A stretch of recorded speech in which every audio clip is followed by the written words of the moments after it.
Hebreos capítulo 1. Padre, en el nombre de Jesús, tenemos tu palabra delante de nosotros que es maravillosa y gloriosa. Pedimos, oh Señor, que nos des entendimiento y tu Santo Espíritu nos afecte, nos cambie, nos transforme cada vez más a la imagen de Él. Él es nuestra meta y hacia allá queremos ir y necesitamos tu presencia, tu asistencia. Pedimos esto, por favor, para que tu nombre sea honrado y glorificado y magnificado en nuestras vidas. Amén. Hebreos capítulo 1. Dios, habiendo hablado muchas veces y de muchas maneras, ¿qué cosa? ¿Qué más? A los padres por los profetas, en otro tiempo a los padres por los profetas, en estos postreros días, nos ha hablado por el Hijo. ¿Quién es el Hijo? Bueno, a Él constituyó heredero de todo y por quien asimismo hizo el universo, el cual siendo el resplandor de su gloria y la imagen misma de su sustancia y quien sustenta todas las cosas con la palabra de su poder, habiendo efectuado la purificación de nuestros pecados por medio de sí mismo, se sentó a la diestra de la majestad en las alturas. Una vez más vamos a meditar en principalmente el versículo 3, y esta mañana estaremos viendo que el Hijo es superior a la creación. Hermanos, cada momento que nosotros tomamos como iglesia local para congregarnos, no es por otra razón que el mismo Señor Jesucristo. Es por eso que nosotros nos reunimos. Nosotros no andamos detrás de filosofías exotéricas. Nosotros no venimos para que nos inflen como una bomba el ego y salgamos de aquí a conquistar el mundo. Tú puedes.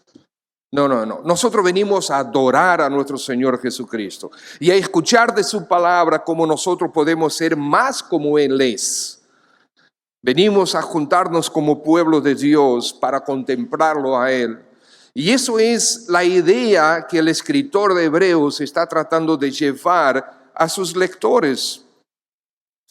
Recuerden que estos eran personas que estaban siendo tentadas a abandonar al Señor Jesucristo para regresar a la pura y simple religión judía. ¿Por qué? Bueno, porque había falsos profetas motivándoles y porque ellos estaban bajo persecución y la persecución pintaba que se iba a poner mucho más feroz. Pero la religión judía ellos no estaban siendo perseguidos, los judíos, los cristianos sí. Entonces había esa tentación. Y el escritor, inspirado por el Espíritu Santo, naturalmente le está diciendo, señores, pero qué locura. Dejar a Cristo. Es más, déjame yo hablarles claramente de quién es Cristo Jesús. Fíjense quién es Cristo Jesús. Dice, Él es el Hijo, a quien constituyó heredero de todo. Ya vimos eso. Por quien asimismo hizo el universo. Hablamos un poco de eso también. Él es el resplandor de la gloria de Dios. Él es la imagen misma de su sustancia y quien sustenta todas las cosas con la palabra de su poder. Él es quien les dio a ustedes la salvación. Él fue quien los redimió. Entonces hoy nosotros una vez más nos reunimos como siempre para reconocer a nuestro Señor Jesús como nuestro Dios y como nuestro Redentor. Nos deleitamos en cantar a su nombre, en expresar nuestro asombro por su gloria, en agradecerle por su salvación y permanente cuidado. El escritor, inspirado por el Espíritu Santo, nos enfoca siempre y continuamente en Cristo Jesús, en la segunda persona de la Trinidad, el Hijo. Y Él es superior por mucho a todos y a todo. Es lo que Él nos está enseñando aquí. Esta carta inicia diciendo, enfócate en Cristo. Y termina diciendo, pon tus ojos en Jesús. Y diciendo, Él es el mismo, ayer, hoy, ayer y por los siglos. En Él nosotros debemos enfocarnos. Nosotros vimos también en un par de oportunidades de qué se trata la carta. Quiero recordarles un pequeño bosquejo y ahí estamos tratando de seguirlo. Vimos en la introducción a la carta, en general a los hebreos. Después vimos también como parte de la introducción de que Él está interesado en ti. ¿Por qué? Porque nos ha hablado. Y nos habló de muchísimas veces, muchísimas maneras. Y nos sigue hablando a través de Cristo. ¿Por qué? Porque está interesado en ti, en tu salvación, en tu vida, que tú seas como su Hijo es. Vemos la supremacía de la persona de Cristo en el capítulo 1 y en el capítulo 2. Que Él es superior a los profetas, ya vimos eso también. Que Él es superior a la creación, lo vamos a ver hoy. Superior a los ángeles, veremos después. Superior a Moisés, o sea, a la ley también. La supremacía de la persona de Cristo. También la supremacía del sacerdocio de Cristo, los capítulos 4 al 10. Cristo es un sacerdote superior y Cristo tiene un sacerdocio superior. Capítulos 11 y 12, Cristo provee una fe superior. Y el último capítulo, Cristo es razón de una vida superior. Así, hermanos, esta es una vez más la carta a los hebreos. Y quisiera que nosotros, al enfocarnos que el Señor Jesús es superior a la creación, que nos lleva a enfocarnos en Él de tal manera que al escuchar y hablar del nombre de Cristo, nosotros no perdamos el asombro.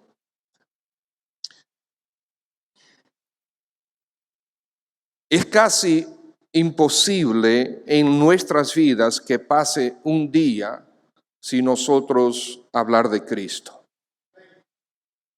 No importa las diferentes ocupaciones que podamos tener. Si nosotros somos creyentes, es muy difícil o debería ser imposible que pase un solo día sin que nosotros hablemos de Cristo. Pero eso tiene su lado que pudiese ser negativo. Es que nuestra naturaleza se acostumbra tanto a hablar de Cristo, hablar de la palabra, hablar de Dios.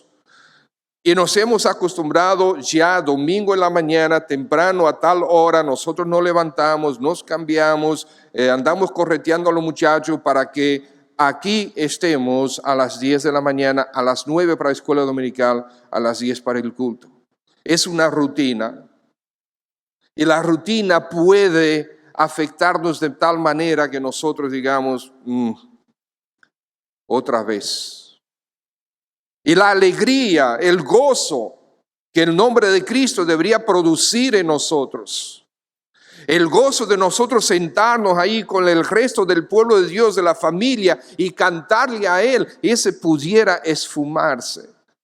Porque hemos convertido el cristianismo en religión. Y debemos tener cuidado con eso. Y lo que el Señor quiere comunicarnos en Hebreos es que no hay otro más glorioso que nuestro Señor Jesucristo. Por lo tanto, enfatizaremos que Él es superior a la creación. ¿Por qué? Bueno, porque Él es su creador. Porque Él es el reflejo de Dios Padre. Porque Él es quien sustenta la creación. Porque Él es quien redime la creación. Y porque Él es quien gobierna la creación. Abandonar a Cristo, por lo tanto, es una locura, considerando quién Él es, lo que hace, lo que hizo y dónde finalmente está. Lo que Él refleja es el resplandor de la gloria de Dios. Lo que Él es, la imagen misma de su sustancia y que es superior a los ángeles, que heredó más excelente nombre que ellos. Lo que Él hace sustenta todas las cosas. Lo que hizo efectuó la purificación de nuestros pecados por medio de sí mismo. y finalmente se sentó a la diestra del Padre, nos dice este texto. Él está diciendo, ¿ustedes quieren regresar a la religión? ¿Ustedes quieren convertir esto en una religión? La religión es una vida esclavizada. No es la intención del Señor para nosotros. Al revés, el Señor Jesucristo dijo, y conoceréis la verdad, y esa verdad les dará verdadera libertad. Y la verdad es su palabra, su mensaje, y la verdad es Él mismo. Y esa es la verdad que nos da verdadera libertad. Para nosotros hoy, hermanos, no tomemos el nombre de Cristo como cosa ligera. Llamarse cristiano sin reflejar a Cristo es traer vergüenza a su nombre. Por lo tanto, veamos que el Hijo es superior a la creación. ¿Por qué? Porque Él es su creador. Ahí lo dice al final del versículo 2. Por quien asimismo hizo el universo. Fíjense que también sobresale el versículo 10 del mismo capítulo, donde Dios Padre está hablando sobre el Hijo y dice, tú, oh Señor. O sea, Dios está hablando sobre el Señor Jesucristo, el Hijo, y le dice al Señor Jesucristo, Dios le dice al Señor Jesucristo, tú, oh Señor, en el principio fundaste la tierra y los cielos son obra de tus manos. ¿No es eso fantástico? Porque Él es superior a la creación, porque Él es el creador. Apocalipsis capítulo 1, si quieren buscarlo. Apocalipsis 1, versículo 4, el último libro de la Biblia, dice así: Juan, quien escribe a las 7 iglesias que están en Asia, gracia y paz a vosotros, del que es y que era y que ha de venir. ¿Quién es ese? El Señor Jesucristo. Y de los 7 espíritus que están delante de su trono, y de Jesucristo el testigo fiel, el primogénito de los muertos, y del soberano de los reyes de la tierra, al que nos amó y nos lavó de nuestros pecados con su sangre, y nos hizo reyes y sacerdotes para Dios, su Padre. A Él sea gloria e imperio por los siglos de los siglos. Amén. He aquí que viene con las nubes, y todo ojo le verá, y los que le traspasaron, y todos los linajes de la tierra harán lamentación por él. Sí, amén. Yo soy el alfa y la omega, principio y fin, dice el Señor, el que es, el que era, el que ha de venir, el Todopoderoso. Ese es nuestro Dios. ¿A quién adoramos? ¿A quién venimos domingo tras domingo? En la mañana y en la tarde. A Él adoramos. No queremos cambiar a nuestro Señor Jesucristo por una simple religión. ¿Por qué? Porque el Hijo es superior a todo y a todos. Él es superior a esta creación. ¿A quién vamos a adorar sino al Señor Jesús? ¿A quién vamos a adorar? ¿A las estrellas? ¿A un palo hecho de madera o de acero o aún de oro? ¿A quién vamos a adorar? ¿A una imagen pintada en una pared o una tela? Imposible. Nosotros adoramos al verdadero y único Dios, a nuestro Señor Jesucristo.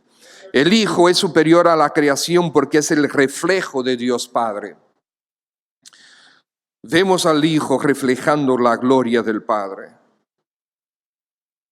Y nosotros vemos, al examinar la vida del Señor Jesucristo, vemos cuando Él enseñaba, reflejaba al Padre.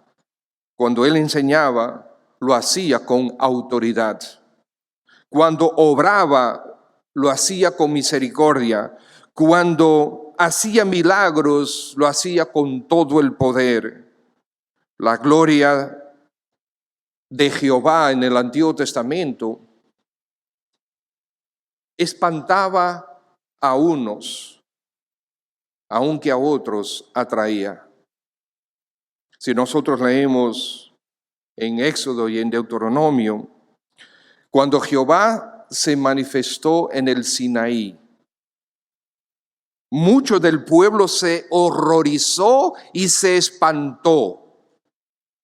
Incluso llegaron al extremo de decirle a Moisés que no nos hable Dios, háblanos tú mejor.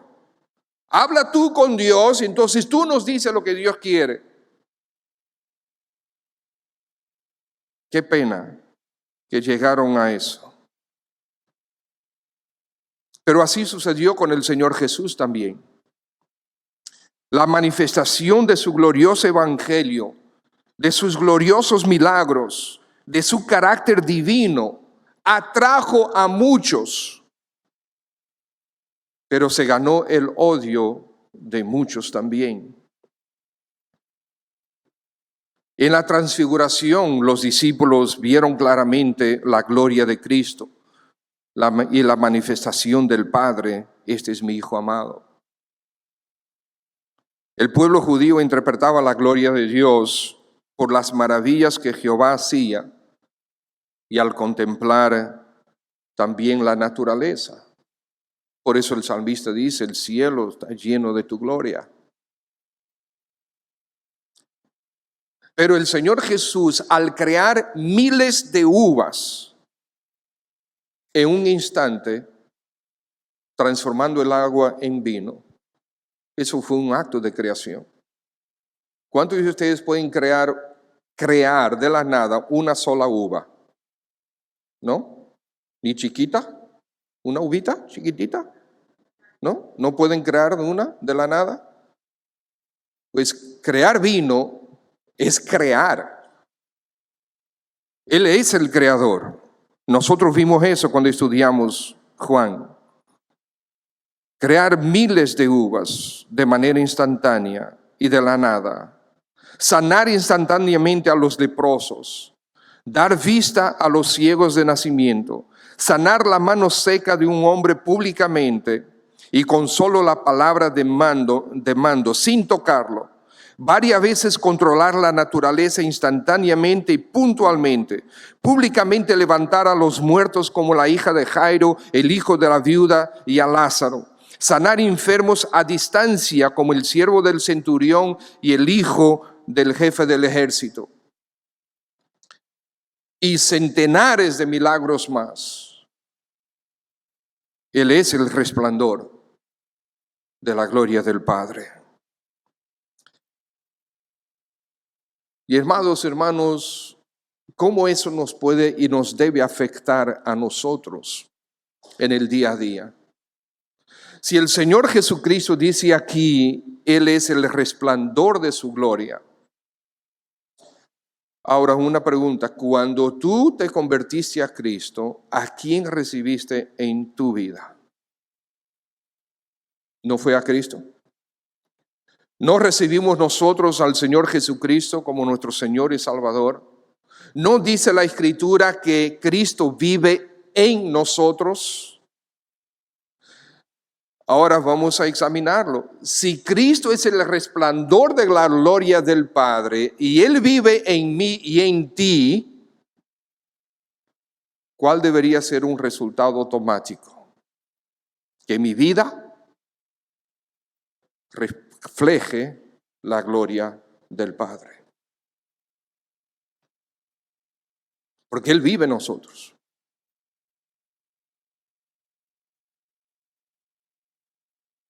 Es una buena evaluación de nuestra vida. Mañana volvemos a la batalla. Algunos a las 5 de la mañana, otros a las 4:30 de la mañana, otros a las 6, otros a las 7. Se levantan a alistarse para salir para el trabajo, o para la universidad, o para el colegio, donde nos vamos a encontrar con todo tipo de desafíos que desafían nuestra carne para no reflejar la gloria del Padre en Cristo Jesús. Pero por eso es que nosotros tenemos las Escrituras y tenemos su Santo Espíritu y tenemos su nombre. Por eso es que el Señor nos da momentos como este para reflejar en lo que Él nos enseña en las Escrituras. Y para mí estudiar y meditar en estas cosas me trajo mucha convicción y mucho dolor, porque yo no reflejo la gloria del Padre como debo. Pero no tengo excusa para no hacerlo. Porque dice la Escritura que en cada uno de nosotros vive la plenitud de Dios en la persona del Espíritu de Cristo. Pero también Él es la imagen misma de su sustancia, dice. La imagen misma de su sustancia. Bueno, dice la Escritura que nadie puede ver a Dios porque Él es Espíritu. Ninguna ilustración de Dios es perfecta. Comencemos por entender eso. Pero si yo me miro al espejo, ¿a quién yo estoy viendo? Me estoy viendo a mí. ¿Okay? Es mi imagen. Y si yo hago una mueca, está reflejado en el espejo. ¿Okay?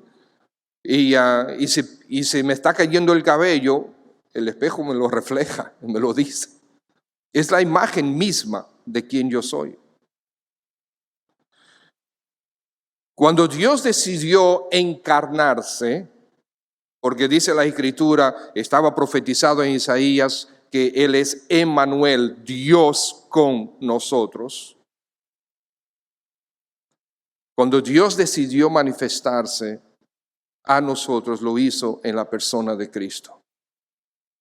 Y cuando el Señor Jesucristo, cuando los discípulos le dijeron en Juan capítulo 14, Señor, muéstranos el Padre, y mira, hasta ahí llegamos, más nunca tendremos una sola duda. Y el Señor le dijo, Felipe, pero hace tanto tiempo que yo estoy con ustedes. ¿Y tú me dices a mí que te muestre el Padre? ¿El que me ha visto a mí ha visto al Padre?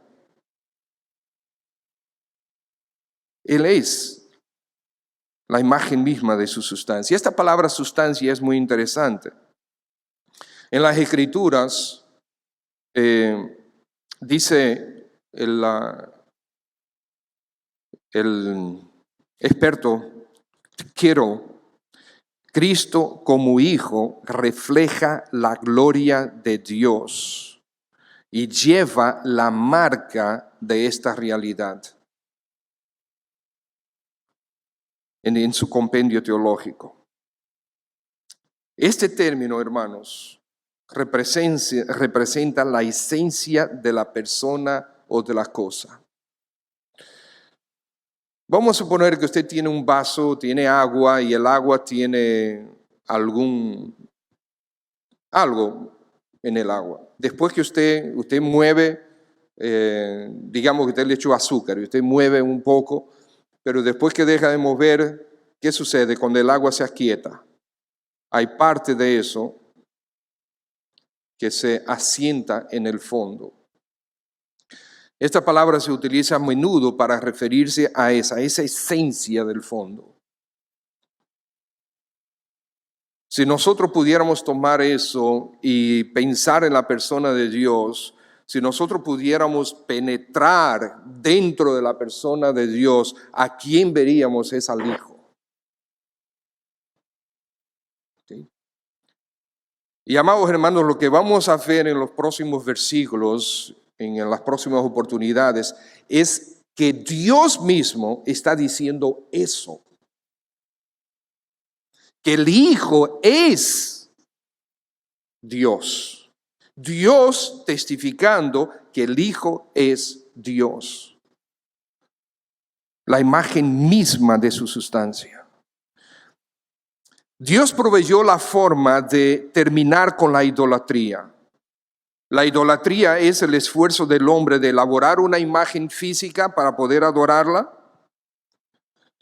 Pero como es imposible hacer eso con éxito, o sea, hacer una imagen de Dios con éxito, entonces siempre hay una grosera distorsión de lo que supuestamente es Dios. Sin embargo, Dios proveyó su propia imagen, el Hijo. a quien adoramos y en quien nos deleitamos. Que por cierto, amados hermanos, nosotros a menudo en nuestra mente y en nuestro corazón, a menudo distorsionamos la imagen de nuestro Señor Jesucristo porque nos alejamos de lo que la Biblia nos enseña. Y comenzamos a pensar que cómo es posible que el Señor me tenga en esta situación, el Señor no me ama. Porque ¿qué es lo que le pasa al Señor? ¿Pero acaso es sádico? ¿Por qué me tiene sufriendo? ¿Por qué me quita el trabajo? ¿Por qué arruina mi negocio? ¿Por qué mis hijos no están en los caminos del Señor? Entonces, como si el Señor fuera culpable de hacer esas cosas. Nosotros no distorsionamos la imagen de Dios con una imagen física, pero sí en nuestro concepto lo distorsionamos. Por eso necesitamos continuamente regresar a las Escrituras y ver que Él no es así como lo estamos conceptuando en ese momento. Él sí nos ama y sí es el Todopoderoso. Y Él es, como vamos a ver en el próximo punto, Él es el que sustenta todas las cosas. Por eso es superior a ellas. ¿Quién colocó las llamadas leyes naturales en su sitio? El Hijo. ¿Quién instauró y mantiene el orden en vez del caos en el universo? ¿Quién establece el ADN para determinar desde el mismo momento de la concepción cómo será cada individuo? ¿Quién es el gran artista maestro que ordenó el macro universo con colores, movimientos, masas y mucho más que asombran el ojo del hombre? Cuando mira por el más potente de los telescopios, las profundidades, la inmensidad y lo que parece ser el infinito universo. ¿Quién es el gran científico maestro que minuciosamente coloca la más minúscula molécula en su sitio y diseña el más intricado sistema que, a pesar de ser tan minúsculo, asombra la mente de los hombres por su invariable complejidad, sin la cual la vida se hace imposible? El Hijo. El Hijo es el Todopoderoso. El Hijo tiene todo el poder y lo ejerce por medio de su palabra. Y en su momento, Él decidió que su palabra se colocara por escrito y tú la tienes en tu mano. La palabra, esta Biblia sigue siendo la palabra hablada de Dios, en la que nosotros podemos y debemos confiar todo el tiempo y a ella regresar y en ella estar implantados todo el tiempo. Amados hermanos, es verdad que Dios nos prueba. Dios trae pruebas a nuestra vida. Claro que sí. Bueno, mi familia ha estado pasando por una prueba. Hay muchos de ustedes que están pasando por pruebas en sus familias, en sus vidas. Ana, muy bien, ok. Sucedió que a las 36 semanas, Asha tuvo que nacer. Perfecto. Gracias al Señor por la sabiduría que ha dado a los médicos y que hacen ahora una cesárea casi hasta con los ojos cerrados. Es una cirugía mayor, pero una cirugía muy común y muy fácil de hacer. Yo presencié las 3 cirugías de mi esposa. Estuve ahí viendo cómo cortaban y cómo sacaron a los bebés y cómo cerraban. Vi todo eso. Es una cirugía mayor, pero no deja de ser de cuidado. Y bueno, y todo salió bien, todo pareció que estaba muy bien y Ana se fue para su casa y todo estaba caminando bien. De repente, se complicó. ¿Eso fue provocado? No, una prueba que vino a su vida, una prueba más que vino a su vida. Pero hay momentos que nosotros sí traemos con cosas complejas a nuestra vida, situaciones difíciles a nuestra vida.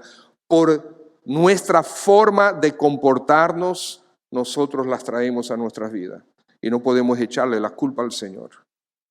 Pero sea una o sea la otra, recordemos que nuestro Señor Jesucristo nos amó y se entregó a sí mismo por nosotros, dando su propia vida, y resucitó y se sentó a la diestra del Padre, y Él es quien nos sustenta a todos nosotros.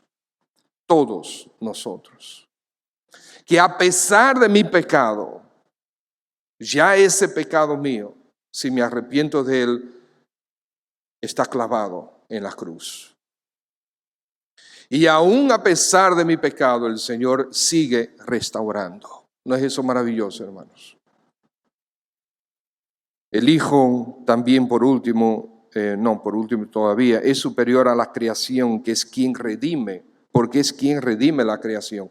Dice el versículo también, por quien, dice, quien sustenta todas las cosas con la palabra de su poder, habiendo efectuado la purificación de nuestros pecados por medio de sí mismo.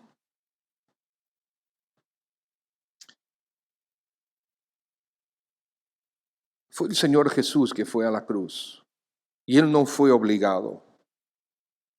Recuerden que el Señor Jesús dijo, yo entrego mi vida, nadie me la quita.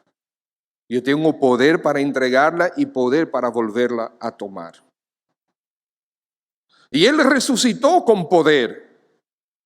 Él pudo haber resucitado y pudo haber dicho, ok, señores, hasta luego, ok, encárguense ustedes de su vida, que yo aquí no vuelvo. Y se va para el cielo y dice, ok, Padre, vamos a resolver esto con otro, vamos a crear otro universo por ahí, por otro lado. Sin embargo, Él no hizo eso. Él le dijo a sus discípulos que lo habían traicionado, que lo habían negado, le dijo, no estén tristes, no estén tristes.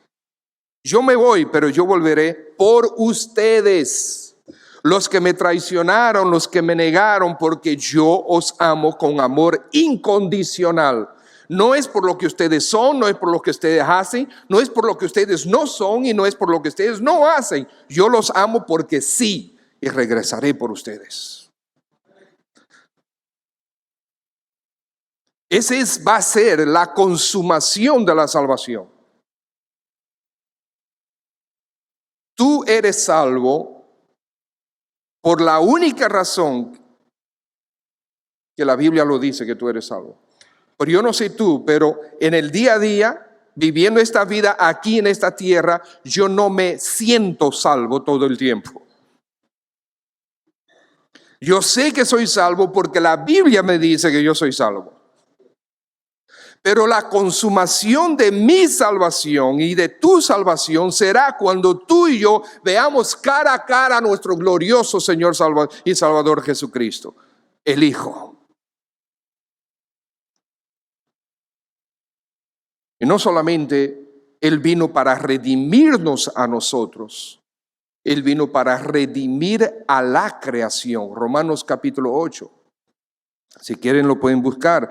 Versículo 18 dice Pablo, pues tengo por cierto que las aflicciones del tiempo presente no son comparables con la gloria venidera que en nosotros ha de manifestarse. Porque el anhelo ardiente de la creación es el aguardar la manifestación de los hijos de Dios, porque la creación fue sujeta a vanidad, no por su propia voluntad, sino por causa del que sujetó en esperanza, porque también la creación misma será libertada de la esclavitud de corrupción a la libertad gloriosa de los hijos de Dios. Porque sabemos que toda la creación gime a una y a una está con dolores de parto hasta ahora. Y no solo ella, sino que también nosotros mismos, que tenemos las primicias del Espíritu, nosotros también gemimos dentro de nosotros mismos, esperando la adopción, la redención de nuestro cuerpo.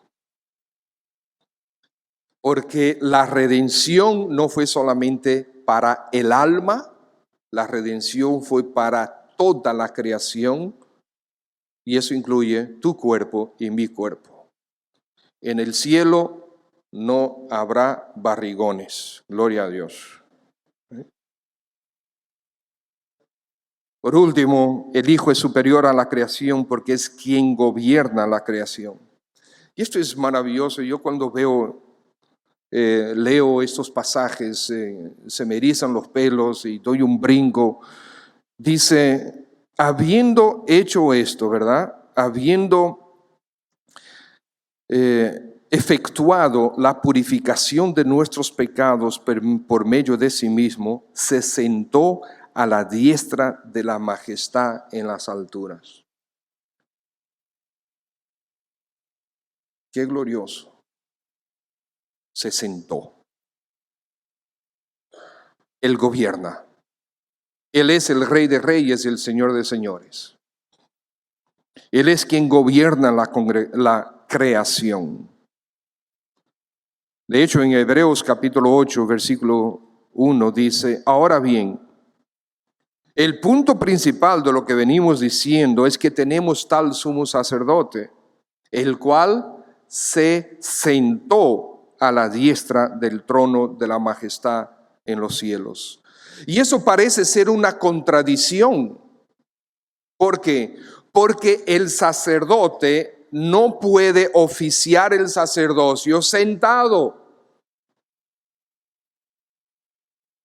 Pero este sacerdote, eficiente y efectivo y eficaz, no tiene que repetir su sacrificio. Por lo tanto, se sentó. Tu salvación está garantizada. Su obra fue efectiva. Tu salvación es real. Su sangre ha sido derramada y está dentro del propiciatorio, delante de la santidad de Dios como prueba. Hebreos capítulo 12, versículo 2. Puesto los ojos en Jesús, el autor y consumador de la fe, el cual por el gozo puesto delante de él sufrió la cruz, menospreciando el oprobio. ¿Y después qué hizo?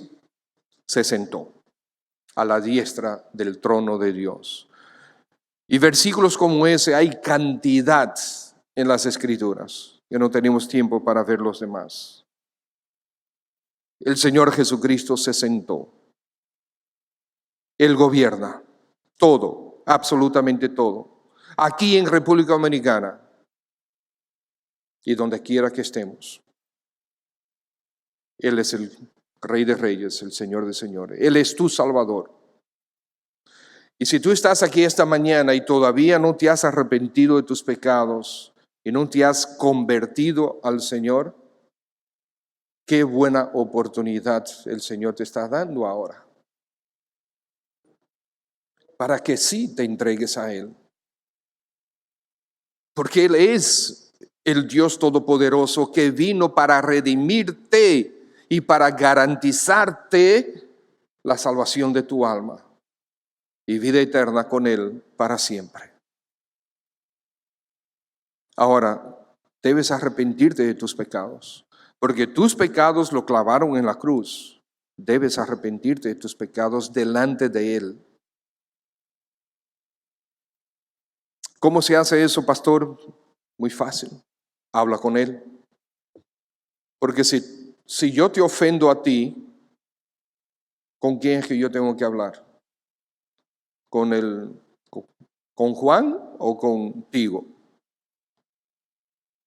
Si yo te ofendo a ti, es contigo que tengo que hablar. Cuando tú has pecado contra Dios, tú has ofendido la santidad de Dios, es con Él que tienes que hablar. Y ahí en tu asiento tú puedes hablar con el Señor y pedirle perdón por tus pecados. Pedirle a Él que te limpie de toda tu maldad. pedirle a Él que te limpie de todos tus pecados, que te purifique para una vida nueva en Él. Padre, gracias por la oportunidad de contemplar tu palabra. Pedimos, oh Señor, que tú sigas hablándonos y motivándonos y dándonos alegría de contemplar a nuestro Señor Jesús y adorarle. Gracias, Señor Jesús, por lo que hiciste en nuestro favor. Pedimos, oh Señor, que sigas moviendo a la Iglesia Bautista Cristiana para que te ame más y para que busquemos otros para traerlos a Cristo, a este glorioso camino que es ser discípulo de nuestro Señor Jesús. Y si tú estás aquí esta mañana y quieres entregarte al Señor, ahí en tu asiento habla con el Señor, dile: Señor, ciertamente reconozco que he pecado contra ti. Te pido perdón, Señor, por mi vida de pecado. Y te quiero pedirte que me perdones, que me limpies de todo mi pecado y que entres a mi vida para ser mi Señor y mi Salvador. También, Señor, a partir de este momento seré tu discípulo con tu ayuda y tu poder. Dile eso al Señor. Son tus propias palabras. No hay una oración mágica. La salvación es por la fe tuya en Cristo, no es por ninguna oración específica. Tú solamente hablando con Cristo estás expresando lo que hay en tu corazón y que quieres su salvación.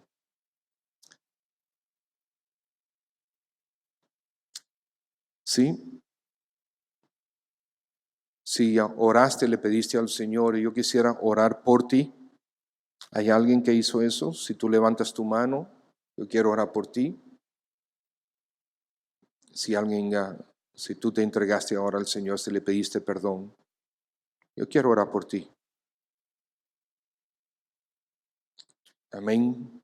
Bien, Padre, tú conoces los corazones. Te damos gracias por todos los hermanos presentes, hijos tuyos. Y, Señor, muévenos a mayor fidelidad a ti y a vivirla con alegría, con gozo, reflejando tu gloria en nosotros. Perdónanos, oh Padre, la infinita cantidad de veces que no hemos manifestado tu gloria. Y gracias por tu perdón en Cristo.